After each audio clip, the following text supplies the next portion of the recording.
All right. Ladies and gentlemen, boys and girls, children of all ages. We're back for another week of Just a Fan Podcast. And as you can see, it's only two of us. One of our guys is not feeling well. T Money, Trish TV, we want him to feel better. And I'm sure he'll be back on next week. Steve is on travels, so just tell him safe travels back home. All right. Anyway, what's up? You know who I am. Introductions. Coach Williams, Build Through the Trenches, the NFL Encyclopedia. That direction. Now I got it right. Panel 316, the good guy with the black hat. But he's going to be going off in 5, 4, 3, 2. I can't stand idiots. I'm just saying. I can't stand stupid stuff. I'm just saying. I don't like stupid stuff. And this free agency period got a lot of teams that have done stupid stuff, or rather their inaction has caused me to say that they doing stupid stuff. That's what the shirt stand for. CSI. Can't stand idiots. Right. Well, I tell you what, last night while I was asleep, man, there was a team who was not an idiot at all. The Cincinnati Bengals, as they have given both wide receivers, Jamar Chase and T. Higgins, contract extensions.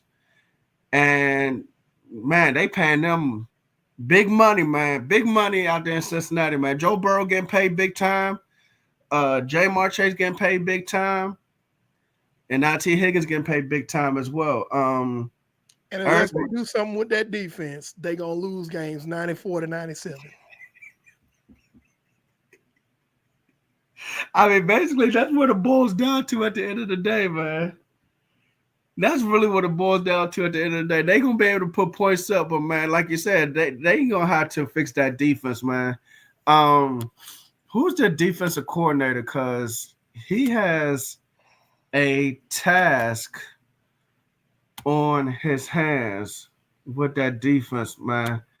But they have been able to lower their salary cap hit with those two extensions because the contracts they gave Al Golden. I think I know the name, if I'm not mistaken. Yeah, he used to be at Virginia. I remember him. I think he's a 3-4 guy. I remember Al Golden. I know the name. He could be a 73 guy. He needs some players on that defense. I'm just saying. That's all I'm saying. It's like okay. And I'm not knocking Jamar Chase or T. Higgins for getting their money. I'm being, a little facetious here, but because those guys deserve their money. They're really, really good players. But the issue in Cincinnati this year was not the offense. Like, I venture to say, and I'm gonna step out on a limb here when I say this, had Joe Burrow had a better defense this past season, they probably would have had a better record because it wasn't the offense's fault that Cincinnati lost as many games as they did. I think that's the best. I'm gonna go ahead and I'm gonna go out on a limb and say that. I don't think too many people are gonna disagree with me on that. But yeah, man, you gotta do some of that defense. Yeah, because I wonder where they ranked last year, and I wonder if that's something that I'm not saying you gotta be a top 5 defense, But even if you rank somewhere between like 11, 13, that could have been enough to got you into the playoffs. You know what I'm saying? Well, Because go ahead. the Cincinnati Bengals. Oh no, I lost it. Dang it. I'm sorry. Let me see something. Yeah, the Cincinnati Bengals are 26 in total defense and points allowed. 26 in total points allowed, defensive points allowed. Mm-hmm. So that's why I said if you rank somewhere between like 11 and 15, you had to be top 5. But if you rank between 11 and 15, you in the playoffs, and you might have made it to the division round depending on who you played. Well, when you have an offense that is as good as theirs has been, you don't have to have a world-beating defense. It just needs to be a decent defense that can make stops here and there and let your offense do its thing. Yes. Your offense gets up by 2 scores, the defense can win the game for you. Yes. That type of defense. And they didn't even have that. And also, if you have a running game, to help close out the game once you build that lead, that's a wrap. That's a wrap. So they have the quarterback, obviously. They have the receiving core, obviously. You can find a third receiver. You can find a tight end. But as far as like, we're gonna get into that a little bit later, talking about who's still available. There's some guys. It's kind of shocking that they're still available. What's up, Twan? But they can get some players. They can get some players in the draft. Matter of fact, they pick. Speaking of the draft, this is the first year that everybody owns their own first round pick. They literally own their first round pick. Yeah, there's been no first round trades. Funny. Yeah, no, which is kind of interesting because you're like, wait a minute, no first round trades. Like this is not a draft where you sit there and say, oh, well, maybe it's not a draft that you sit there and say, oh, I want to trade. I mean, maybe somebody will trade up eventually, but no one's been willing to do that yet. And this might really tell you how bad this draft is. But yeah, Cincinnati picked 17, so yeah, they can definitely get somebody. They can take best player available as far as like a defensive player, or running back. And they probably should go defense heavy in this draft. I know I would. Yeah, I definitely would. I'm assuming they have a pick in all 7 rounds and even a couple compensatory picks. Like you got to come out of this thing with at least, I say 85-95% defense. Well, here's the thing. I want to address this because Cincinnati is not the only team that does this, that's doing this. When you know that you have a deficiency on one side of the ball and you really don't make a whole lot of moves per se in free agency for that, you're putting all your proverbial eggs, and eggs are expensive right now, in one basket. Yes. And that's forcing you to have to hit on just about every pick that you make in the draft. You can't miss on nobody. You miss on one of those picks, it could put you in trouble. So it was like, instead of saying, okay, we're going to grab a guy here and a guy here that could possibly start for us on the defense, we are going to grab basically what I would refer to as depth pieces.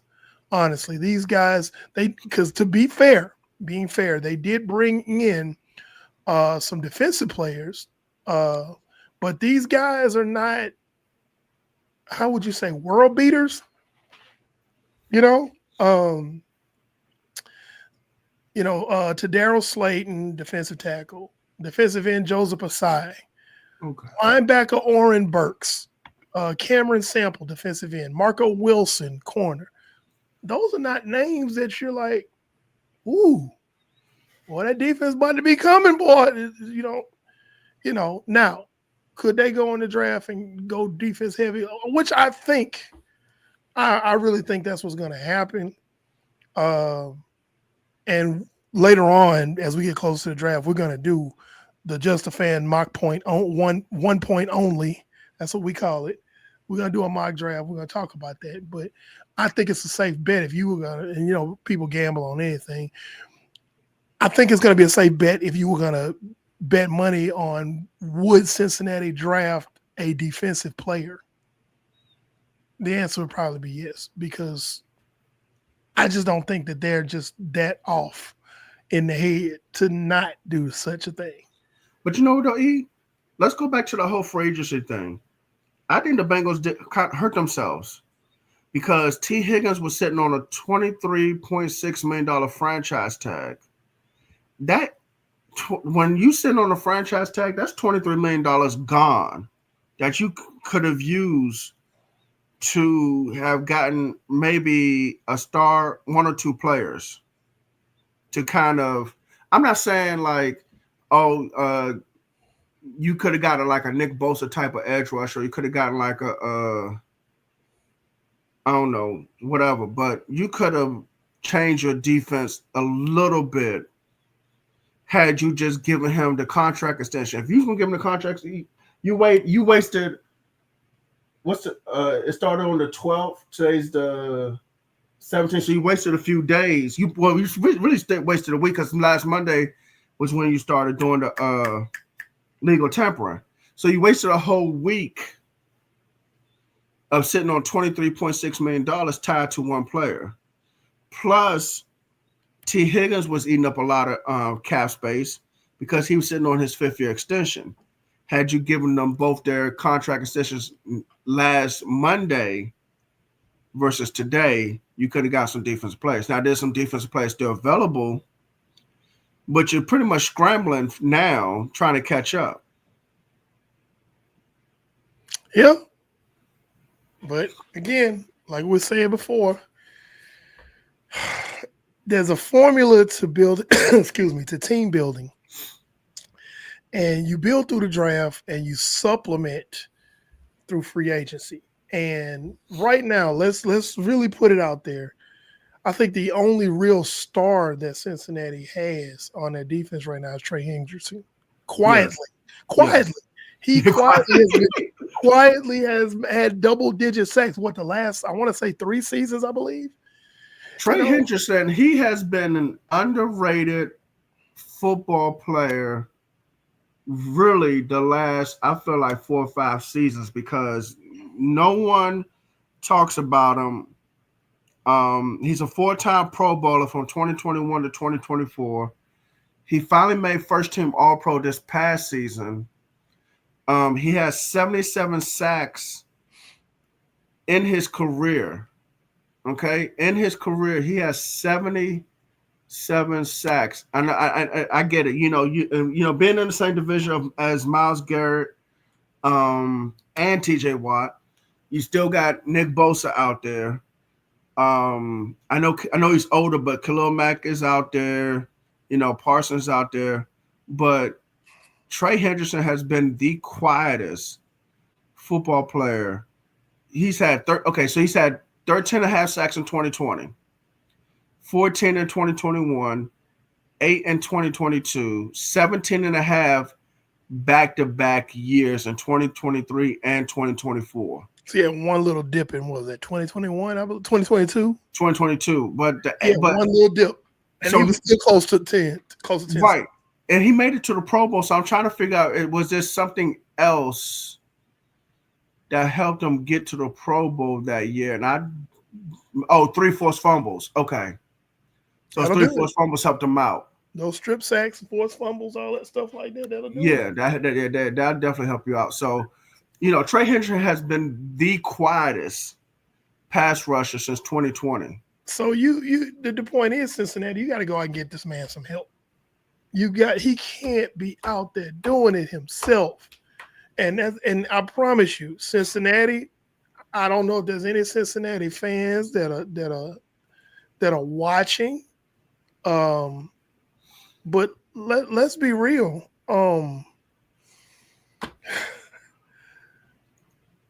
If you fix this defense, you can make a power shift happen in the AFC North. You got everything you need on offense, but you can make a power shift happen, but you got to do something. Look at who's in your division. That division is so tough. You got the Ravens and the Steelers. Now, Steelers still don't have a quarterback. They still ain't figured out what they're going to do. But Steelers are always going to be a tough team, regardless. I don't care who's on that roster. They're always going to play. That's true. But you're in a position right now where you could possibly threaten to win a division or at the very worst, get a wild card spot. Yes. And all you got to do is fix the defense.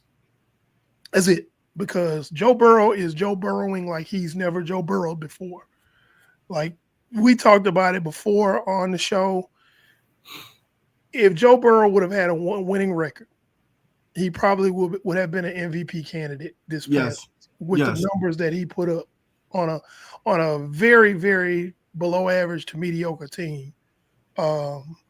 Outside of him and Jamar Chase and Jamar Chase listen, he had a hell of a season too.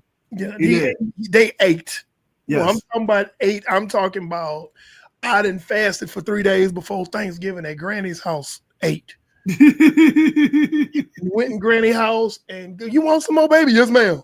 That's how they ate. They ate. They went through 3 plates. No, they got 3 or 4 plates, and then they took 3 plates home. Before we ain't talking about touching the dessert. But that's my point. Like Joe Burrow's played so well, and Jamar Chase did as well. I mean, it's like you got to help them out and give them a decent defense. It don't have to be a great one, just a decent defense. But speaking of under the radar, and I don't even think you have to be living under a rock to know this, but somebody just got a contract extension in Houston, Texas. Brandon? Cornerback Derek Stingley, man, woke up this morning and a couple hours later, this gentleman gets himself a contract extension. It is, and I'm going back to, 3 years, $90 million, which means he's getting paid $30 million a year. At corner. At cornerback.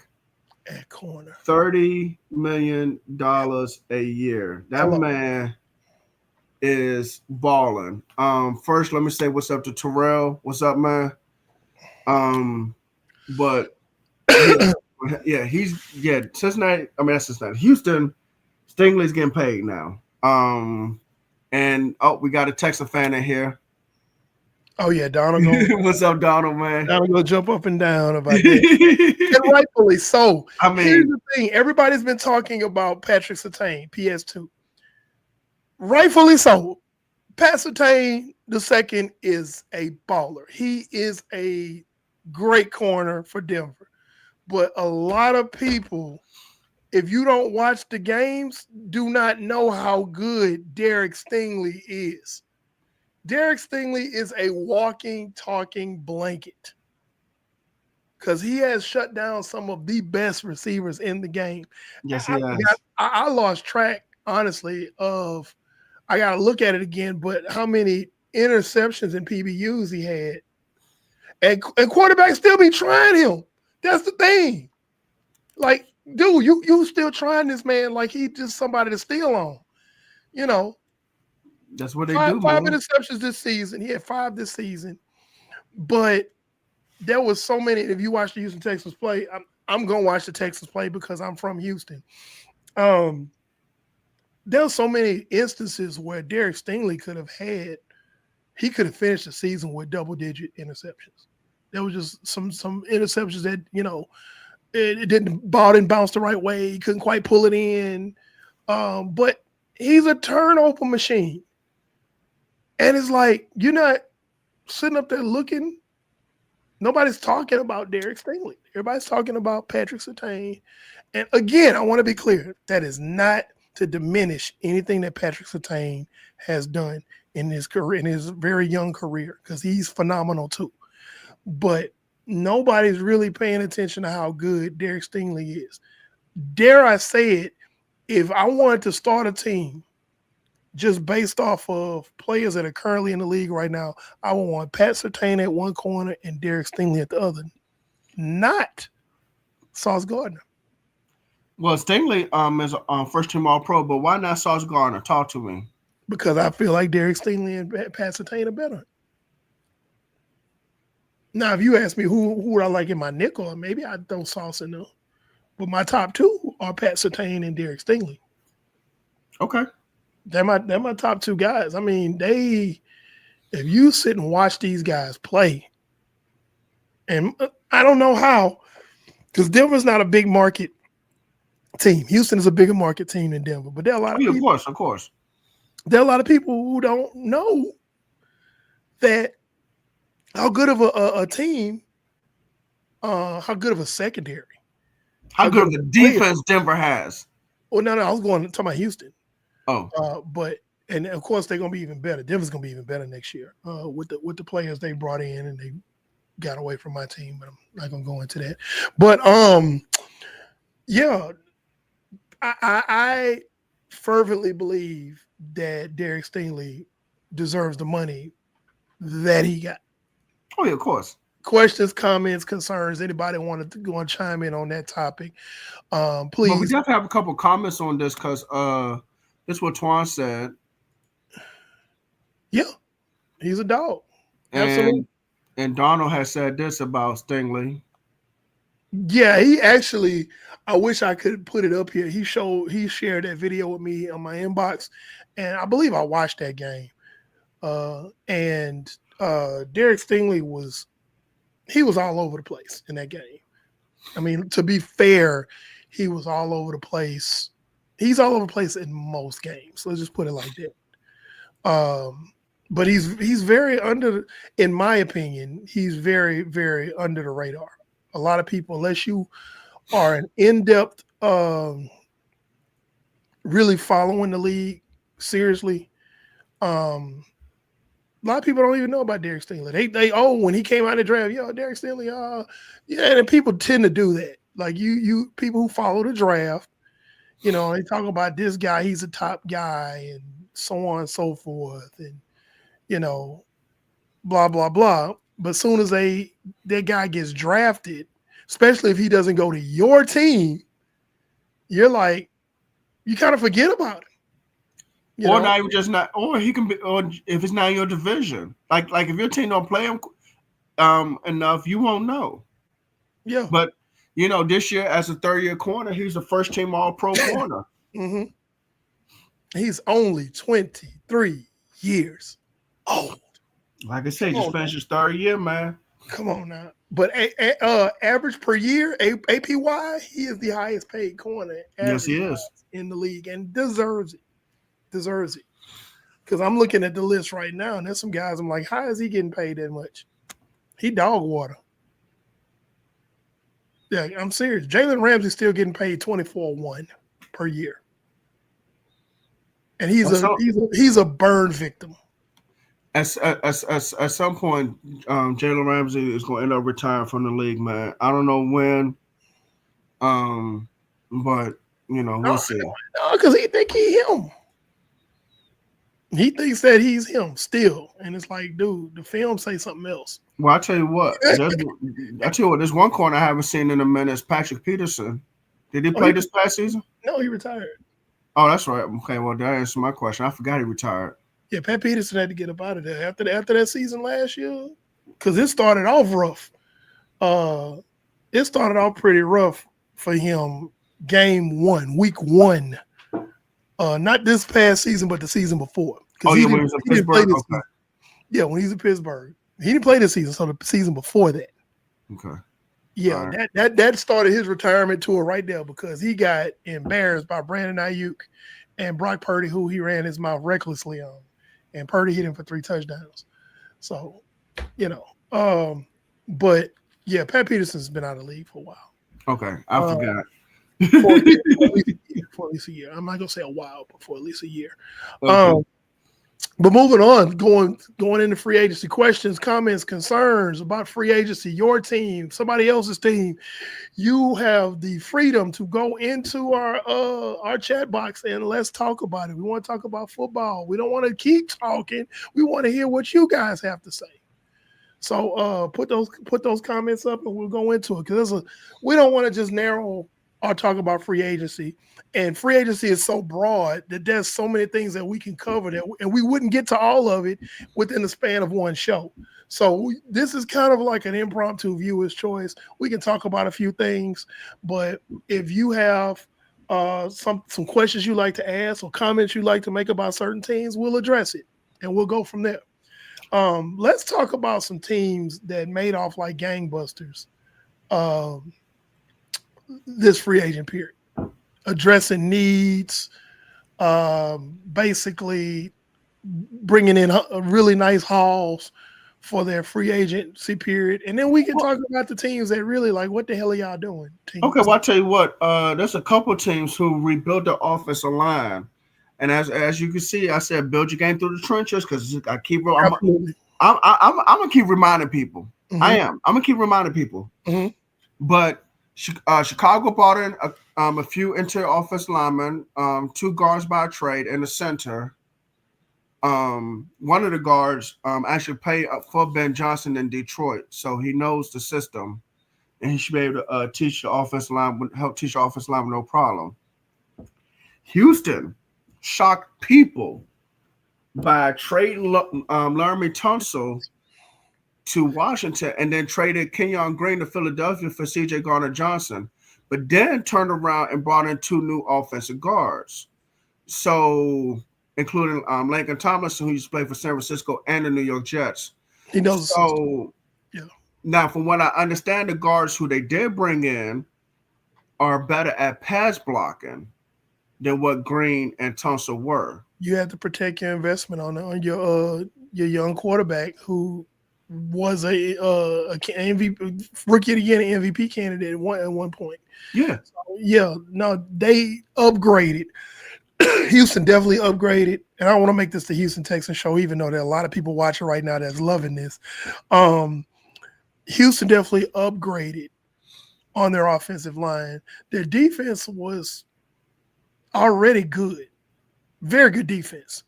Dare I say, championship level defense.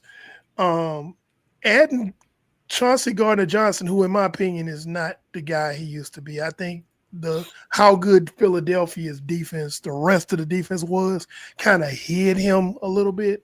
I don't think it was a good move. Joe Polk hardly ever watches the show. Shout out Joe Polk in Houston. He thinks that Nick Caserio can do nothing wrong.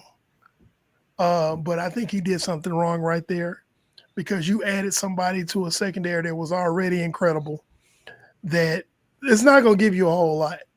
Most of the passing touchdowns that the Philadelphia Eagles gave up during that Super Bowl run last year was given up by C.J. Gardner-Johnson. If you don't believe me, go back and watch the film.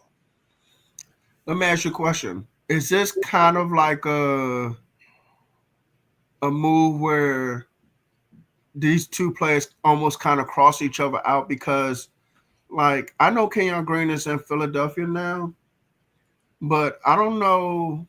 Well, they got a good offensive line coach. So unless the O-line coach makes them better, especially when it comes to pass protection, because I feel like right now he's a weak link in Philadelphia. Whereas you saying C.J. Gardner-Johnson is a weak link now for Houston in that secondary. I feel like these two guys kind of cross each other out. It's kind of like, hey, man, I'm going to give you my chewed up bubble gum, and you give me your shoe with the front end flapping, the sole is coming off. And I think Houston fans would agree with me on the part about Kenyon Green.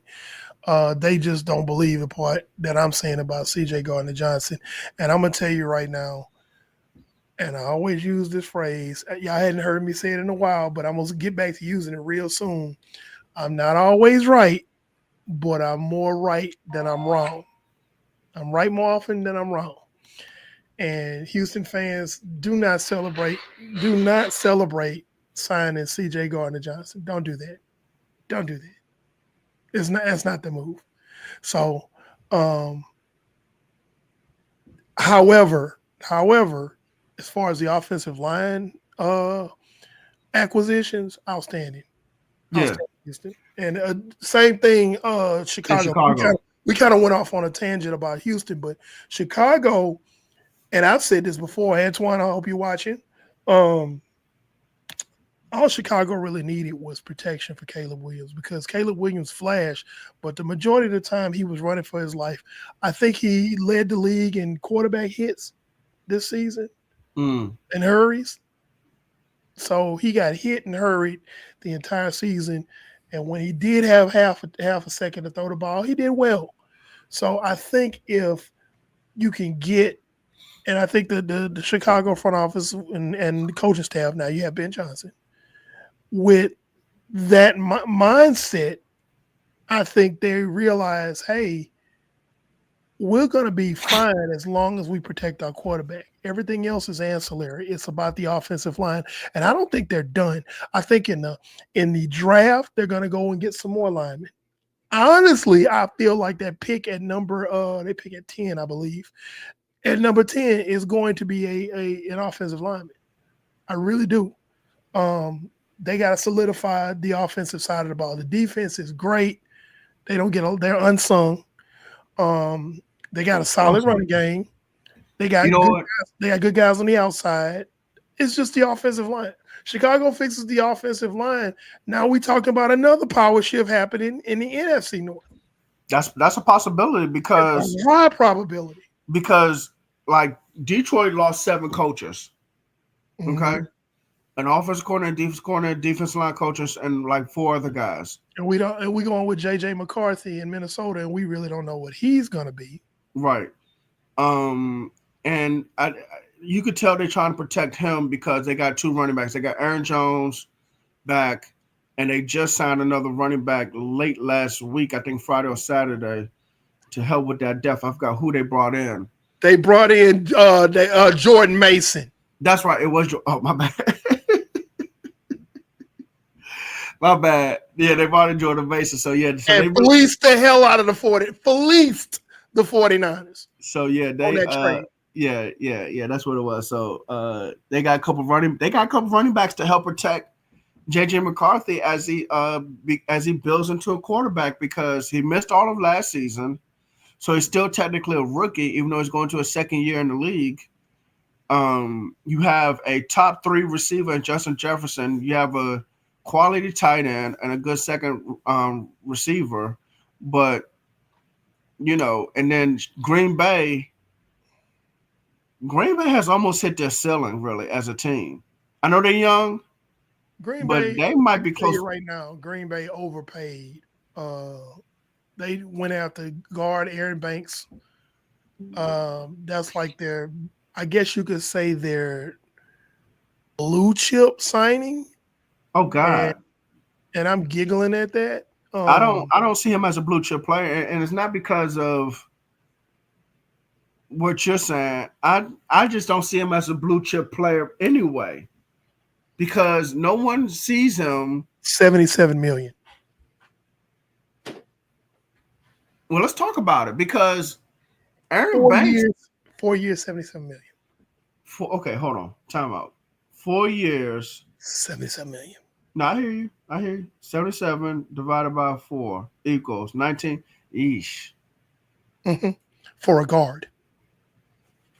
For a guard. You know what, man? 19-2. Now, I say build through the trenches. And yes, I'm correct. However, I could have gotten you a couple guards in a draft.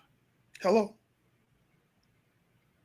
This is the one defection from San Francisco that I was like, so? Literally. Yeah, Green Bay gave him $77 million. Okay, you can have him. You paying this man slightly over $19 million a year. I could have gotten you a couple guards in the draft. Mm-hmm. I think you talking about blue chips. Yeah, that's not a blue chip signing. Mm-mm. He's overpaid. They've only made 2 signings in Green Bay. Nate Hobbs, a cornerback, and then Aaron Banks. And that's it. Green Bay is going to hurt themselves. Listen, now, Green Bay has a good run scheme, from what I understand. It's not, Very good. but I think Green Bay is going to hurt themselves. I think Green Bay is going to literally sit here and they're going to hit the ceiling faster than we realize, and it's not going to be a nice ceiling. Chicago could bypass a lot of these teams if they play the cards right. They really can. So getting back on Aaron Banks and the Aaron Banks sign, I think Green Bay, this is one of them silly signings. We could talk about people who overpaid. This is one of them. Aaron Banks has an overall PFF grade of 65.4, which is 50th out of 135 guards. He has his pass blocking grade. This is what hurts him. Is 60.5. He's 77 out of 135 guards. That's his pass blocking grade? Yes. And they paid at 60.5. Whatever. But regardless, okay, so, and again, this is game planning. You have a young quarterback in Jordan Love who's entering his prime. You have young receivers who's going to enter their prime soon if they're not already. And so teams are going to attack Aaron Banks saying, okay, well, we see this quick link and you can pay $19 million a year. We're coming after you. And I think Jordan Love's going to struggle. I honestly, I wouldn't be surprised if Jordan Love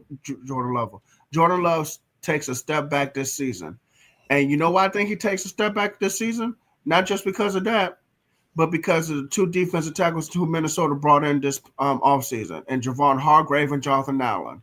Now, yes, both defensive tackles are close to 30 or over 30. However, these two are veteran defensive tackles. And one thing I know about Brian Flores loved to blitz. He'll bring the rain. Flores will bring 5 and he will bring 6. And the thing is that and the kitchen sink. The thing is that you're gonna be able to generate pressure in Minnesota. Yes. Without blitzing, even though Brian Flores loves to blitz. So now you playing with house money, and you just paid 70 Green Bay. I'm looking at you. You just paid $77 million to a guard with a below 70 PFF rating for pass blocking to protect your passer. Your young franchise quarterback who you gave contract extension to already. Baby, that's not eating. You're not eating Green Bay. And he's going to deal with Jonathan Allen and Javon Hargrave just in Minnesota alone. Yeah. So, I mean, it wasn't okay. Sign him, sure, but for that amount of money, no. That's if that was a draft pick, that would be considered a reach. You're reaching. Yes, that's definitely a reach, man. And that's one of the ones that walked out of Santa Clara that the 49ers like, okay, bye. Oh, they offered you that much? Oh, good deal, man. Good for you. Bye. Yeah. Not really. It was literally that, you know. Yeah. It was. It wasn't a good sign. The contract. And they're gonna find out. They're gonna find out quick, fast, in a hurry. All right. So moving on. What else we got? Hey man, what do you think about Sam Darnold going to Seattle for 3 years, $100 million, man? You talking about what, $33 million a year? Roughly, give or take, 34, 35 million, somewhere in that range. As an expert on the NFC West, I'm going to say this. It's kind of a crapshoot. What I mean by that is Sam Darnold an upgrade over Geno Smith? Yes. Okay. Unequivocally, yes. And before anybody, you know what? I ain't worried about no Seahawks fans jumping in here because what's a Seahawks fan? Anyway, he's better than Geno Smith, so that's an upgraded quarterback. However, 2 of the best targets that Seattle had are no longer on the team in DK Metcalf. He's going to be one of the crash out twins in Pittsburgh. And Tyler Lockett has been released, who surprisingly is still a free agent, which shocks the hell out of me. Yeah, so me too. He does not have the targets outside of Jackson Smith and Jigba. He does not have the targets. So you're looking at like, okay, what is Seattle really doing here? because you upgraded at quarterback. And let me be clear. When I say upgraded quarterback, you went from 1970s Pinto to a 1990s Yugo. That's what you did. It's still an upgrade, but it's not much of one. And then you let a lot of talent walk out of the building, Seattle. So are you rebuilding, or are you trying to hold the line where you at? You're obviously not trying to compete. It doesn't appear by your moves that you are trying to compete. Well, they will sit there. They will probably sit there and say, "Well, we're trying to compete," but because they brought in Cooper Kupp. I think, yeah, they did bring a Cooper Kupp. I think they gonna end up just holding on to where they are and who they have been. Because if you look at it, you brought in Cooper Kupp and DeMarcus Lawrence and Marquez Valdez-Scantling, MVS, like most people like to call him. Marquez, whatever, Scantling. He is, to me, a third receiver. Yeah. Okay. And I think that's what his role is going to be. Cooper Kupp. I think it's Jackson Smith-Njigba, Cooper Kupp, then MVS. Oh, that's right. I keep forgetting about Jackson Smith-Njigba. So, yeah, Cooper Kupp would be number 2. Okay, so I guess that would make sense. All the eggs in the Jackson Smith-Njigba basket. Okay. And it's like... Is he truly a 1? That's what we're going to find out. I don't think he is. Me personally, I don't think he is. And you got to remember, when he came out of Ohio State, they were backloaded at wide receiver anyway. Exactly. So, because, okay, you remember when Alabama had Judy, Smith, Ruggs, and there was a fourth one. Was it Mitchie, or did Mitchie come after that? It's Mitchie. I think it was Mitchie. Okay. It was those 4 guys. And they were all on the field at the same time. And I don't think nobody truly really established themselves as a true 1, because Ruggs had blinding speed.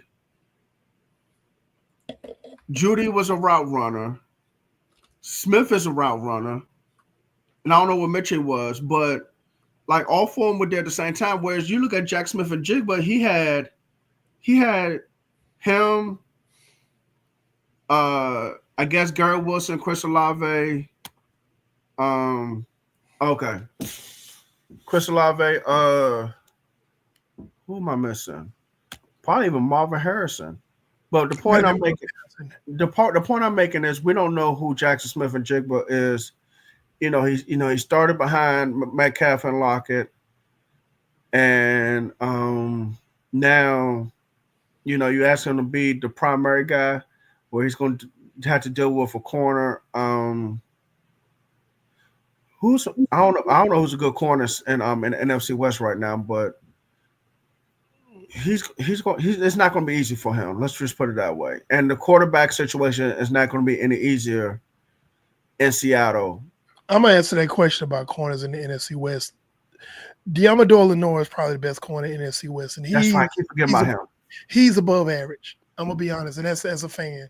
I think he's really good, but he's not talking about like woo. Now he could prove me wrong because he's done nothing but get better each year. But that's the best corner in the NFC West right now. So him versus Jack Smith-Njigba is gonna probably tell us a whole lot this coming season. Yeah. Okay. And this is the same Deommodore Lenoir that would line up against DK Metcalf and wasn't scared. So, Hey, that's crucial, man.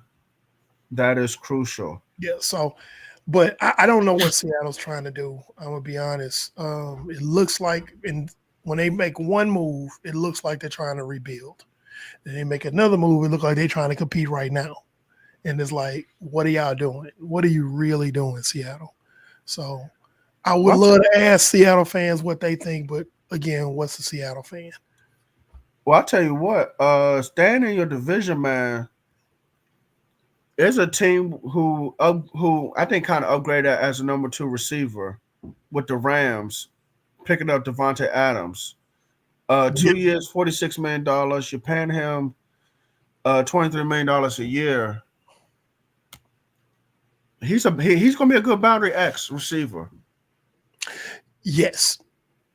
This is I'm not even finna, as much disdain and just how I really don't like the Rams, because I think they're overrated. They've been overrated. They get way too much love from the media. Than they get more love than they deserve. I have to go ahead and be honest about it when I say this move. When you add him in with Puka Nacua, and you have the running of Kyron Williams, that's a step up. Given the fact that Seattle's doing what they're doing, the Cardinals are doing what they're doing, and unfortunately the 49ers are doing what they're doing, the Rams could quite possibly win this division. Now, they're going to go home in the first round of the playoffs, but they could possibly win this division just like last year. It'll be a repeat of last year. But Devontae Adams gives them I feel like an upgrade over Cooper Kupp at this point, because Devontae Adams has a tendency to stay more healthy. And he's more of a deep threat. He still can get up, pick him up and put him down better than most. And Matthew Stafford can still cock back and sling it when he's not throwing interceptions. So, but man, I think it's an upgrade, and that threat is going to open up their running game even more.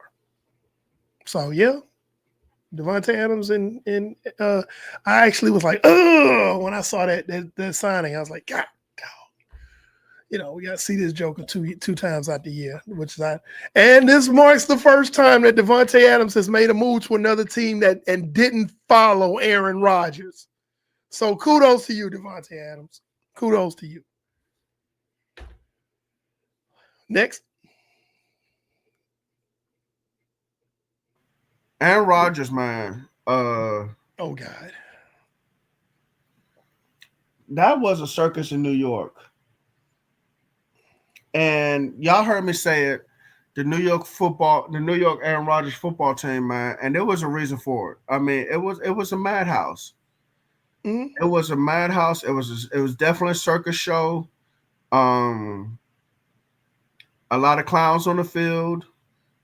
A lot of tricks being played in the front office. And the fans just weren't happy. Aaron Glenn is in there as the head coach. Knowing his background and the coaching staff he's been around in his career, whether it's a player or a coach, he is not accepting all that nonsense. So he got all that stuff out the building ASAP. So kudos to Aaron Glenn for that. Haason Reddick to Tampa Bay, to me, is somewhat interesting. I'm really shocked about that. Me too. Haason Reddick flew under the radar, and I'm like, this guy's a really good. I know there's been kind of, turmoil surrounding him, but I mean, when you put on the film, it's like, his contract is, his contract is 1 year for $14 million. But I tell you what, that's a steal. I think he's going to bounce back because Todd Bowles going to know how to use him. He's going to blitz him like crazy. What's up, Titus? Todd Bowles loves to blitz. Todd Bowles, I said Brian Flores loves to blitz. Todd Bowles someone else who knows how to blitz. Who loves to blitz too. Bowles, sometimes blitz is against his best interest, but he loves to blitz. That's yes, he does. Hey, live by the blitz, die by the blitz. That's Todd Bowles. He's done a lot of dying by the blitz. I know he has. In the past, I know he has. There's games they could have won had he not blitzed. I know. But that's gonna be Todd Bowles and Haason Reddick. I expect Haason Reddick to at least get 12 sacks, maybe 14 this year. I do. I would say double digit. I don't know about that high, but 10, 11. Yeah, I can see double digit sacks. Yeah, definitely. So I think that was an underrated move by Tampa Bay, who also kept Chris Godwin at wide receiver.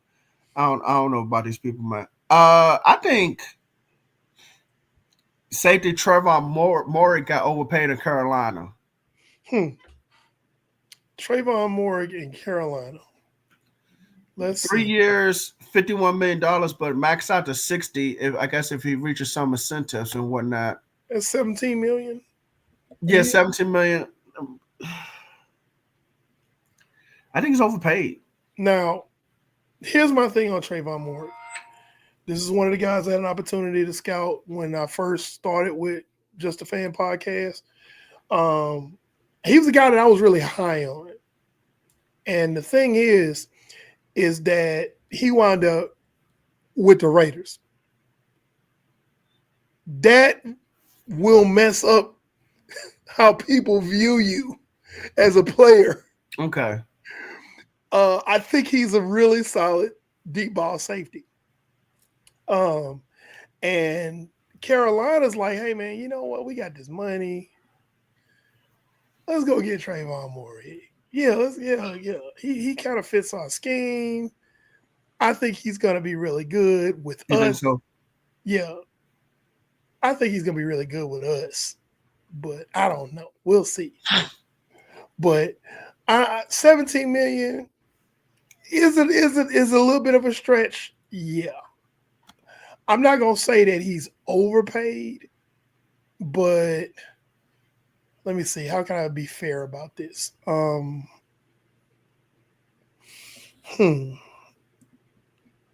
He's right on par.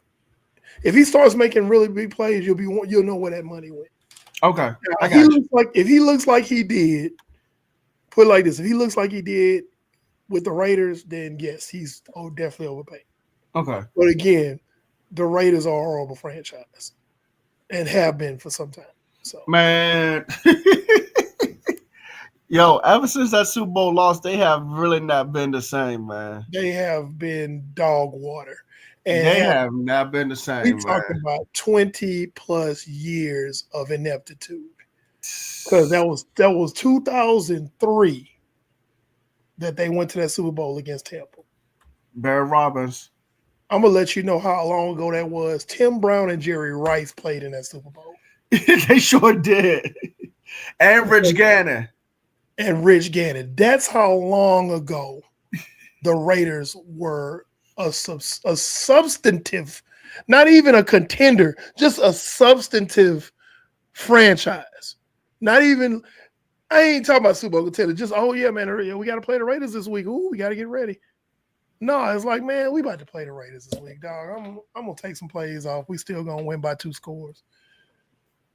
So, yeah, dog water. Yeah, really.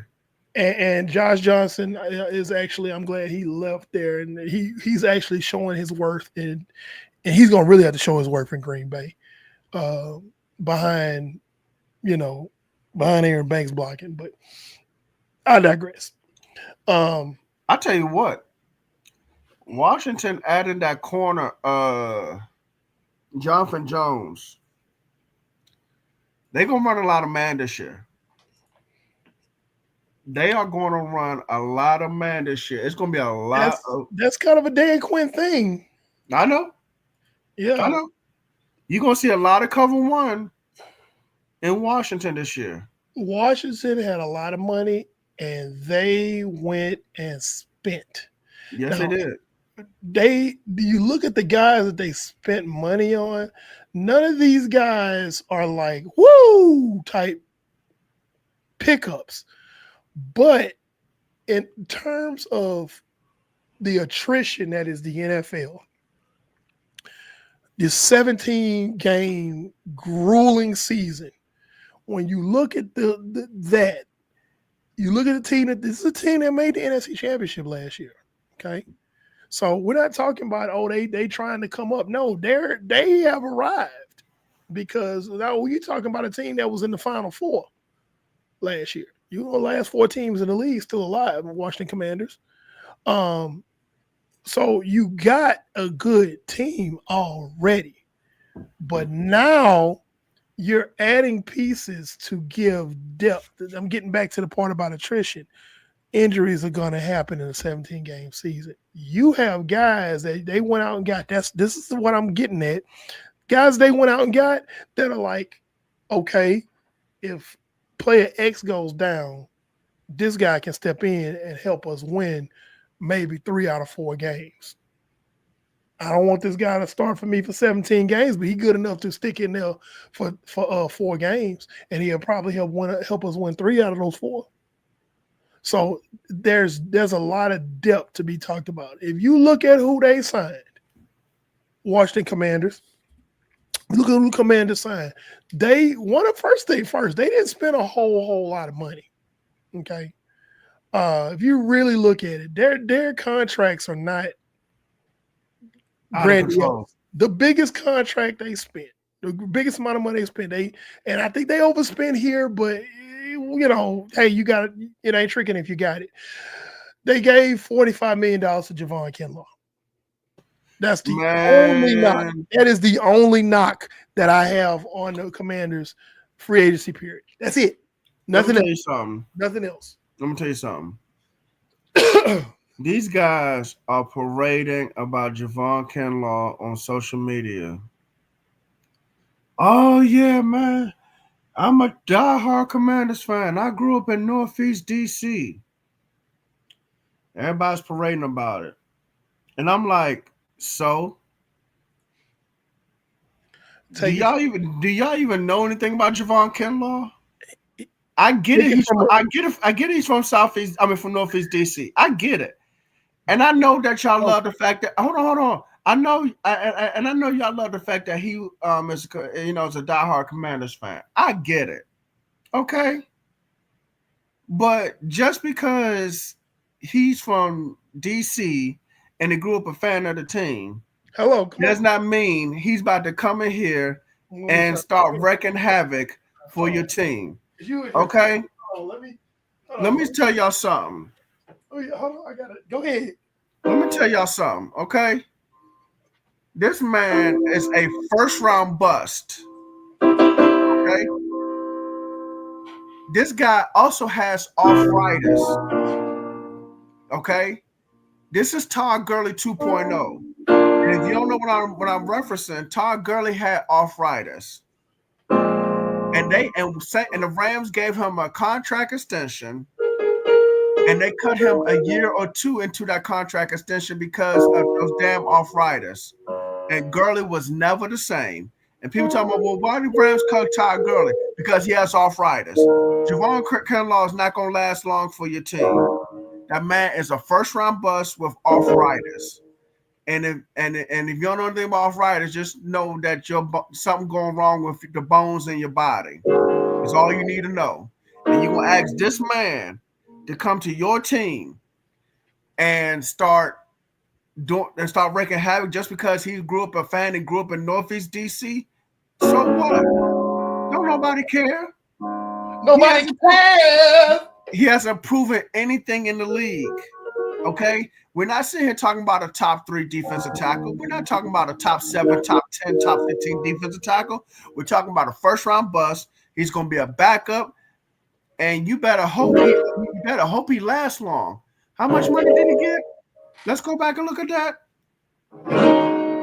Give me a second, because you guys get happy over everything. And like I said, I understand you guys made it to the NFC Championship game, but golly, the doors of the church are not open. People are acting like he is Jesus coming to Washington. We passing the plate around for those of y'all because Washington gonna need help paying that salary because they did overpay. Hey, shoot, how much? Where's his salary? Coach Williams will be preaching again next week. Listen, he wasn't even a top 100 player according to NFL.com.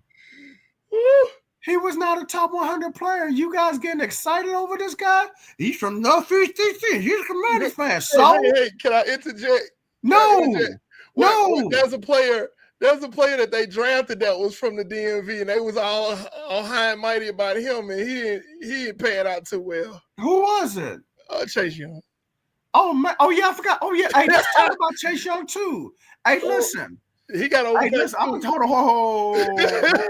Ho. Let me tell you something about that too. There's a lot of Washington fans, and I know Tristan said I don't Steve no apology. You owe Steve an apology. You and Jamal owe Steve an apology because Chase, we told you. Matter of fact, and I even backed up Steve about Chase Young too, because Steve called Chase Young a poor man's Preston Smith. A poor man's Preston Smith. And I came with the fact saying the only offensive tackle he played against in college who was NFL worthy was Rashawn Slater. And Rashawn Slater shut him down in college. And then when the Chargers played the Commanders in the NFL, guess who lined up against Rashawn Slater and still got shut down? Chase Young. You know what happened when Chase Young moved to the other side and had to go up against Brian Bulaga at right tackle? Still got shut down. And then Brian Bulaga got hurt before halftime, and he went up against some third-string offensive tackle, some swing guy, and that's when he started balling out. Chase Young played for 4 different teams. He's played in Washington, San Francisco. He's in New Orleans now. And I forgot who the 4th team was, but I don't care. It doesn't matter. No, wait. I don't think he's in New Orleans anymore. No, they gave him a new contract. They gave him a new contract? Yes. Oh, my Lord. Hold on. Let's talk about this. They gave him a new contract. They gave this man a 3-year, $51 million contract, maxed out at $57 million. You gonna give this guy a contract? New Orleans ain't got no money. If you're a Saints fan, you gotta be heated. You pissed. You gotta be heated. You if mad. You're a Saints fan. If you're a Saints, you gotta be mad at Mickey Loomis. You're wasting money. You're right, because you kept Derek Carr. Washed up talent. You let hey, listen. You let Paulson and Debo go. You let Paulson and Debo go. You kept Chase Young and Derek Carr. Cam Jordan still on the team. And listen.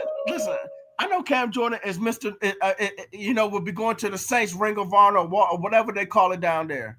Okay, but I thought I was supposed to be going off this episode, but go ahead. But listen, man, y'all gave Chase Young money, and you kept Derek Carr, and you let Paulson Debo walk. Man, let me tell y'all something. New Orleans, hey, listen, Eric. They gonna hang Mickey Loomis up. Wait. Balcony on Bourbon Street. Eric. You and I may have to go to New Orleans ourselves, and we may have to pray with these people, man, because they should be ready to riot. They had too many hand grenades. I mean, you talking about pitchforks and torches, man. This is really, really ridiculous. And here comes Titus. Titus, man. Listen. They gonna drag him in the river. Titus. Listen, man. I'm gonna come visit you one day, and we're gonna have a good drink together, okay, Titus? You understand me, man? I'm gonna come visit you. This show has gone off the rails, y'all. Hey, Titus, I'm gonna come visit you, man, and we're gonna have a good drink, man, because listen, I don't know what the Saints are doing. This man right here ain't got no sense. But you guys should have fired Mickey Loomis and hired me to be your GM. I'm sorry. They could have hired Pee Wee Herman to be the damn GM. Like, come on, man. What are y'all doing down there? But I can't really talk because listen. All Saints fans need a hug right now. Shit, no, Niners fans need a hug. They need a hug and a drink. A brown drink. Brown liquor. My goodness, man. I tell you, man, Javon Kinlaw and Chase Young, man, y'all get excited over everything, man. And I get it. I know 25 years of Dan Snyder. I get it, but stop getting excited about Javon Kinlaw, man. That's all I'm saying, man. He got arthritis in his knees. He's from Northeast. Okay, so what? I don't care. I don't care if the man was from St. Mary's County. He was a first rounder that never broke the starting lineup in San Francisco. Unless somebody was hurt. Lord have mercy. Okay. All right. Let me what did Busta Rhymes say in the song Hail Mary the freestyle? I'm gonna go back to being myself again. Yeah, let me do that. Let me go back to being myself I again. don't know how to follow that. DeMarcus Lawrence should not be excited in Seattle. That man got overpaid. I'm sorry. 3-year Oh. contract, 3-year, $42 million contract. I don't care if it's just $8 million. He's We overpaid. talking about DeMarcus Lawrence and first thing first. DeMarcus Lawrence hasn't done. He only has had 2 good seasons: the 14 sack season and the 10 sack season. He hasn't done anything since except for stop the run. That's all DeMarcus Lawrence does. I want to interject on that one because you got 2 clowns hitting each other with foldable balloons. That's they both spraying seltzer on each other. DeMarcus Lawrence, he ain't even worth that, Titus. But DeMarcus Lawrence and Micah Parsons going back and forth on Twitter, literally arguing about who's the biggest pile of trash out of the 2 of them. Who's the most disappointing out of the 2 of them? And I'm sitting up here like, you talking about him, you got a point, but you trash. You talking about him, but you got a point, but you ain't done enough. It's literally what it was. It was literally 2 clowns at the circus hitting each other. You know the little foam rubber little bats that 2 clowns hit each other with. That's what it was. Stay off of Twitter, please, both of y'all, because you have not done enough to even seriously. And y'all know I've talked about it. We on a podcast, but I'm not on the NFL team. I fervently believe that current players should not be focusing on their social media footprint. They should be focused, especially when you disappear in big games against bigger opponents. So, and DeMarcus Lawrence and Micah Parsons are both guilty of that. So it's like, really, y'all going back and forth? Really? Come on, bro. Stop it right now. So, and y'all can at me in the inbox if you want to. I'm gonna read you for filth because I'm telling the truth. And I dare you to try to debate me on it. So, and by the way, DeMarcus Lawrence, you're not winning a Super Bowl in Seattle, so I don't know why you got excited about that. But anyway, he going to Seattle, bro. Yeah, I'm going to Seattle. We finna be winning. No, you're not. No, you're not. No, stop it, son. If you had gone to Philadelphia or Kansas City or Baltimore, or Buffalo, went to Washington. If you'd have gone to Buffalo, okay, I would have said, yeah, man, you got a chance of doing something. You went to Seattle, son. Relax. Yeah, dog, you went to Seattle, bro. Relax. Okay. Come on, man. Take a breathe. Take a chill pill. Let's see. Oh, let's talk about some of these guys who are still available, man, as we go ahead and close out the show. Yeah, because this is really interesting. This free agency period has really, I'm not gonna say it was lackluster, but given the past free agent periods that we've had, guys like this wouldn't still be around. I'm gonna just read off some names, and some of them are kind of what's the word? Surprising. They're surprising. There's some guys that are out there, and me and Brandon were talking about it in pre-production. We feel like these guys are going to come off the quote-unquote board after the draft when we have that second wave of free agency that happens when people are trying to fill out their rosters. But these are some solid players. Now, when I say solid players, I need y'all to understand, I don't mean they're stars and they're gonna come in and they're gonna change your franchise. Not what I mean. But they are good enough players to where if they're on your team, they're gonna add some really good depth, one. Or they can be starters and elevate. They're gonna turn the knob a couple of ticks. They're not gonna turn the knob all the way. So all the way turned up. They might be solid starters. They'll be contributors. Good contributors. Good contributors. And when you in position room meetings, They can bring a lot. They can bring a lot of knowledge to the Just the table. veteran knowledge, yeah. Yeah. Okay, so here we go. Number one, Stephon Diggs. Okay. Now that's interesting because now we know his injury. Not sure when he's going to be 100% healthy, And he's 31. and he's 31. Now, is Stephon Diggs the go-to alpha dog receiver that he used to be? Absolutely not. But could he provide to an established wide receiver core, or maybe a really good young wide receiver core? Could he help there? Absolutely. Yeah. Absolutely. Next up, Keenan Allen. Same thing. Same thing. Same thing. Now he's healthy, but he's had some injury history. He about to But be I 30. tell you what, he can teach these young receivers how to be route runners. He can get open, and he will catch a football. All right. Next up, Von Miller, who will be 36 by the time the season starts. Here's my thing with Von Miller. Von Miller's had a fantastic career. Okay, he has Super Bowl ring. He's part of the mail it in crew, pack it in crew. The only thing he's good for now is being a third down pass rusher. That's what I was going to say. That's it. I was about to say that. Limit his snaps. Don't have him go up against the run too much. Just make him a third down pass rusher. But also make sure you have somebody with him, like a Bosa, like a Myles Garrett. Yeah, those days of him just going out there and dominating on his end of the line, that's over. Right.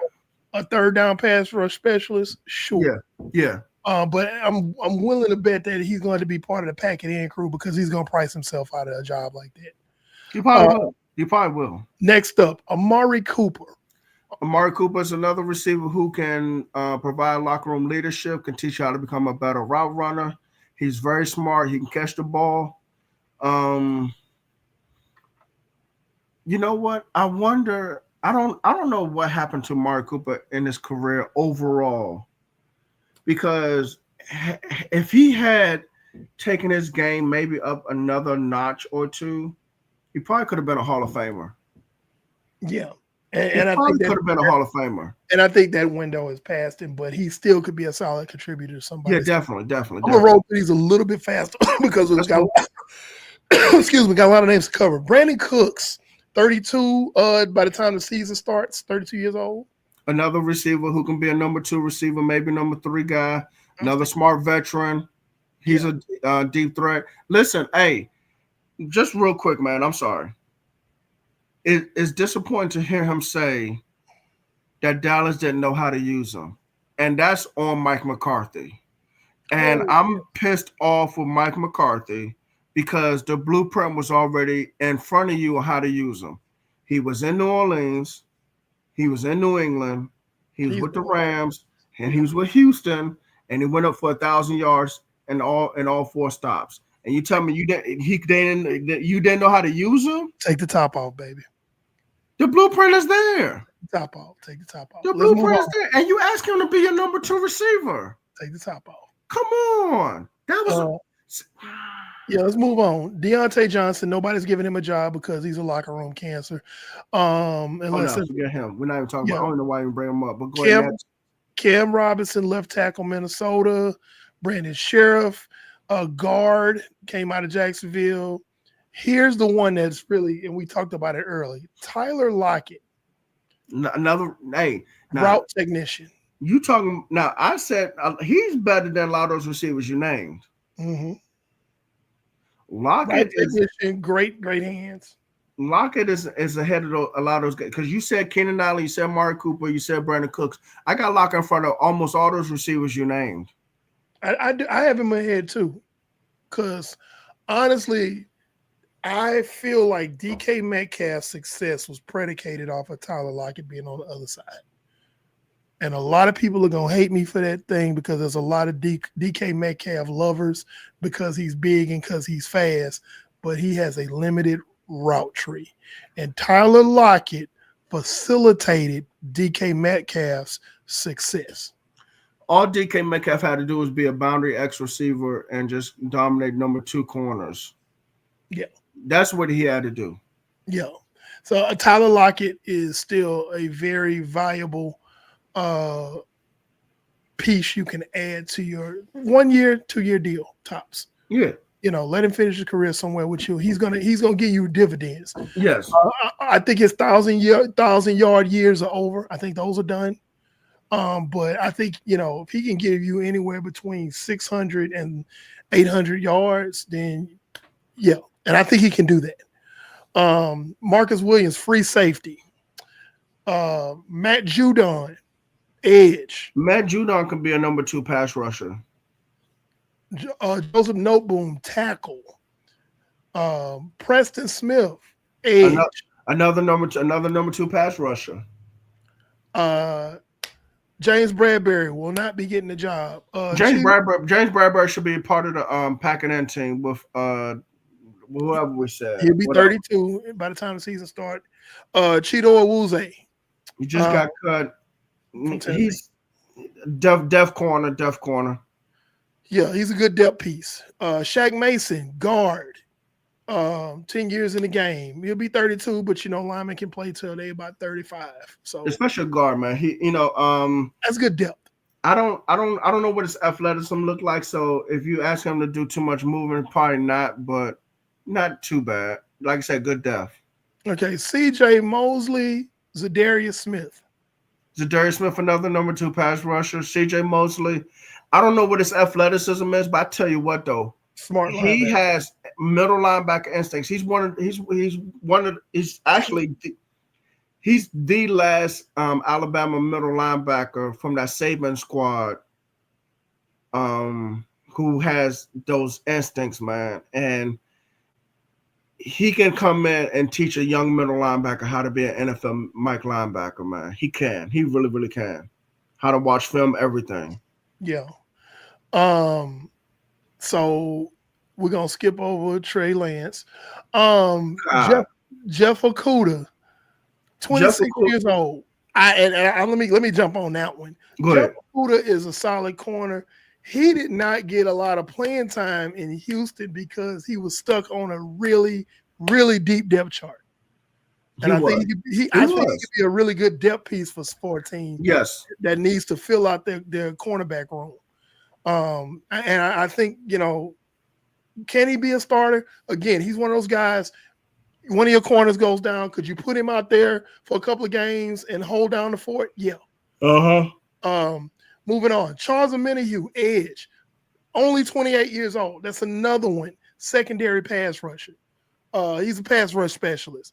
Is he every down defensive end? No, I don't think so. But for pass rush depth, if you want to keep fresh horses in the game, you bring him out there for a few downs. Exactly. Series. Here's one. He's turning 32 by the time the season is going to be going. But 1 year, 2 year deal, I would take him. Justin Simmons. Now, he's not the all-pro safety that he used to be, but I tell you what, he's still damn good. He's still good safety. Also, like I said, veteran locker room. He can teach a young safety how to be an NFL safety.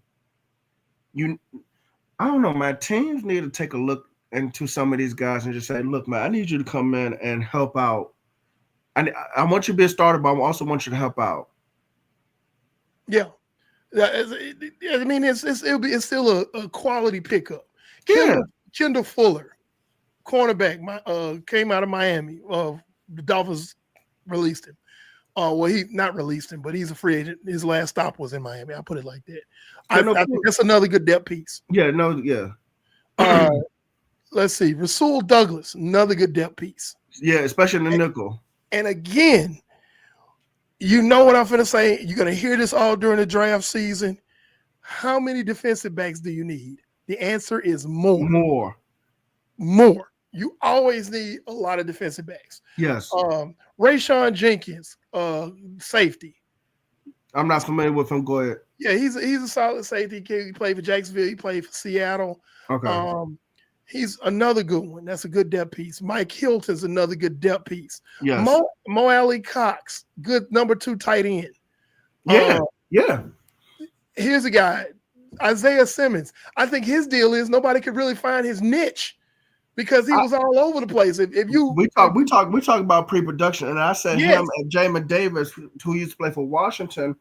I said, look, I know these guys are not first-round producers, but you can still bring them in, and you can he's a have good them. athlete. You're that athlete, so you can have them attack the quarterback, but have them put them on the move against a slower guard or an inferior offensive lineman, and say, look, man, go get the quarterback.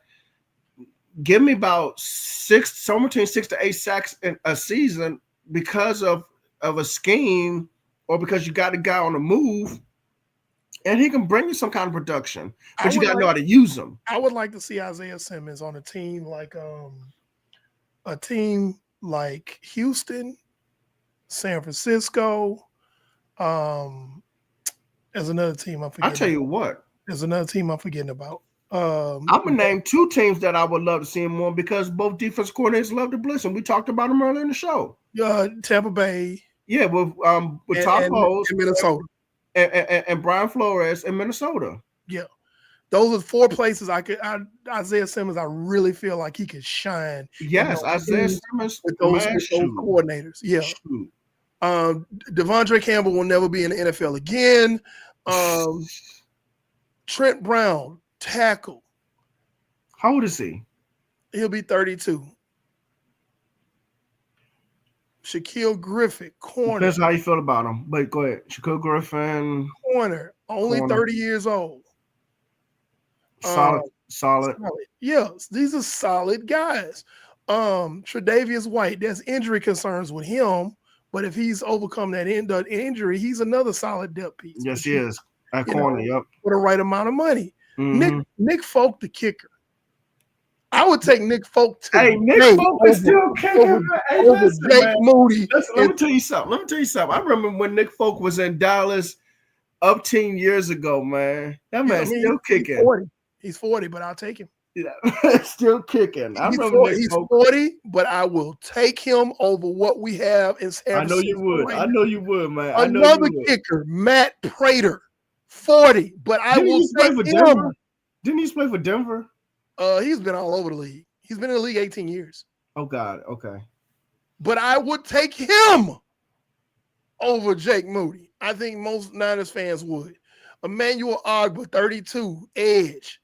Another depth piece. Probably number 3 pass rusher, but that's fine. Nothing wrong with that. You got listen, man. I'm gonna tell you something. When it comes to these front 7 players, and I know some of these guys are declining. I know some of these guys never lived up to expectations, man. If you know how to use them, yes, you can get something out of them. About how you scheme it. What scheme are they going to? What system are they going to? Who's coaching them? If you use them correctly, these guys could still pay dividends. Yes, that's the thing. They really can. They really can. You know, DJ Chark, wide receiver, only 29. He's a number 3 receiver. Good number 3. Good number 3. Daniel Brunskill. Let me tell you about this guy. They have him listed as a center. He's only going to be 32 this year. And, that's not very old in lineman years. Okay. Daniel Brunskill used to play for the 49ers. He was the 6th lineman. And what I mean by that, any team that picks him up, he's going to be your 6th lineman. And he's going to be damn good at it. Your left tackle goes down, he can go and play left tackle for a couple of games. Your right tackle goes down, he can go in and play for a couple of games. You lose your center, he can do that. Can he play both guard positions? Yes. Is he a starter? No. But is he your 6th lineman that where you lose no continuity on your offensive line? Yes, he's that dude. You know what? Right. And that he's like, he has more value than a lot of people understand.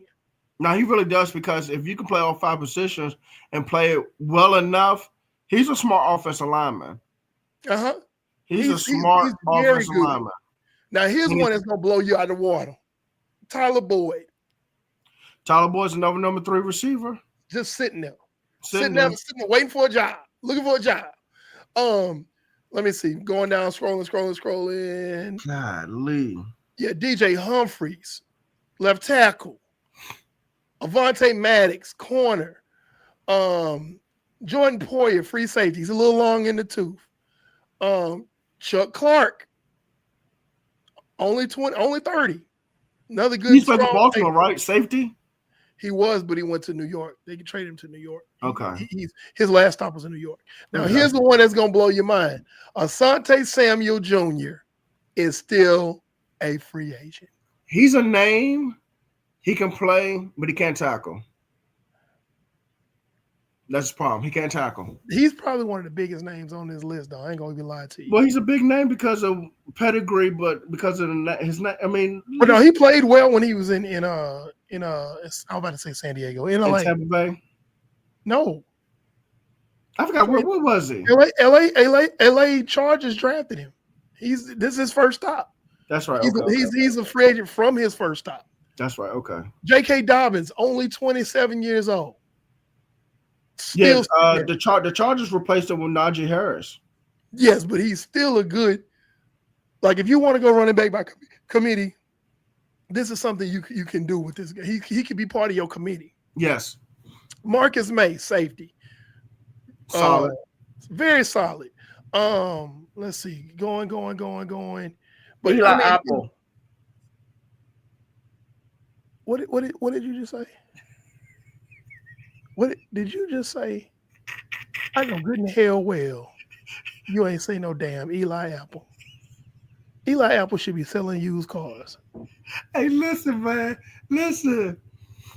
Me and Steve tell the story all the time, man. When he was trying to buy the Giants, man, me and Steve hopped on the phone and we had the time of our lives, man. We was like, this guy going to get torched. Listen, when he came out of Ohio State, he was getting torched. Mr. Pass Interference and everything, and he ain't disappointed since he been in the league, man. Eli Apple. He don't need to be getting any more jobs in the league. I'm sorry. Hey, listen, hold on. Let me say this. You can't play in the league. You can't say this too. League when you're in the Shriners Burn unit at a hospital. If you are a football player who struggles in the NFL, there's nothing wrong with that, okay? But if you still want to play football, if you still want to play football, try the UFL or the Canadian Football League, okay? Because listen, I'm gonna tell y'all something. Ben DiNucci. Oh, matter of fact, you're right, Titus. I'm sorry. Hold on. I'm sorry. I didn't do this right because Eli Apple is Trash.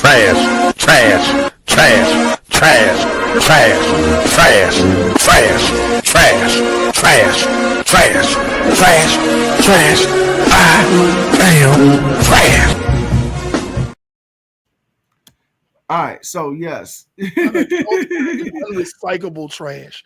Todd is going ham on Eli Apple. But anyway, listen, there's a quarterback named Ben DiNucci. Okay, he struggles in the NFL, but he went to the UFL one season and he had a dominant year.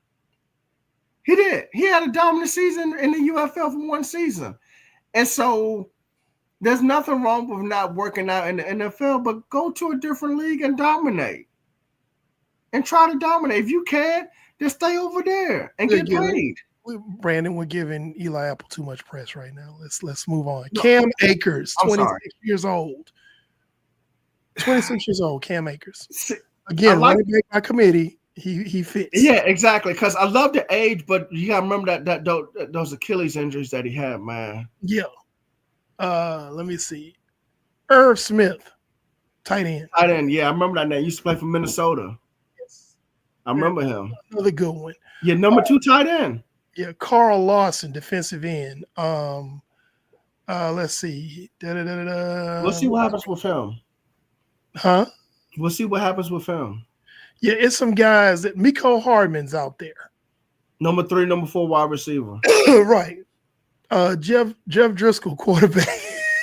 I don't know why I said that. Hayden Hurst is out there. Hayden Hurst is a number 2 tight end now. Yeah, Breece Hall, Trayvon Mullen, good depth pieces. Breece Hall, yeah, number 2 running back. Trayvon. No. Breece Hall, the corner, not Bryce Hall. Breece Hall. Oh, my bad. Well, I'm sorry, I said it wrong. Not Breece Hall, Bryce Hall. Okay. Bryce Hall. Yeah. Okay. I pronounced his name wrong. Apologies. Caleb Farley, 26 years old. I remember him. He used to play for Tennessee. It's just the list goes on and on. So what? I don't want to spend all night on this, but because I'm kind of going through this list kind of fast. But there's some guys that could help your team out and help you fill out your roster. You draft a rookie that's not quite ready yet at that position.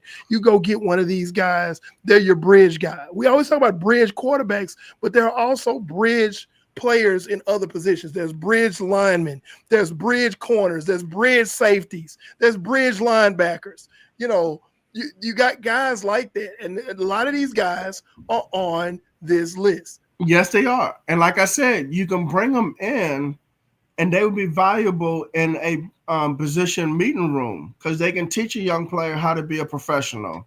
Quan Alexander. Quan Alexander and CJ Mosley can go in the linebacker room today and teach a young linebacker coming out of college how to be an NFL linebacker, how to watch film, take notes, this, that, and the third. Most of these names that we brought up, with the exception of Eli Apple, are good. What I think would probably be useful to a team with a 1 or 2 year deal. Yeah. And again, fill out your roster, help mentor your younger players that you just drafted, because this is a very interesting draft. But I've never, I promise, I can't remember in recent history seeing a list after the first wave of free agency is over this deep with talent. It is deep. It is deep. It's a talent-rich pool that's still available.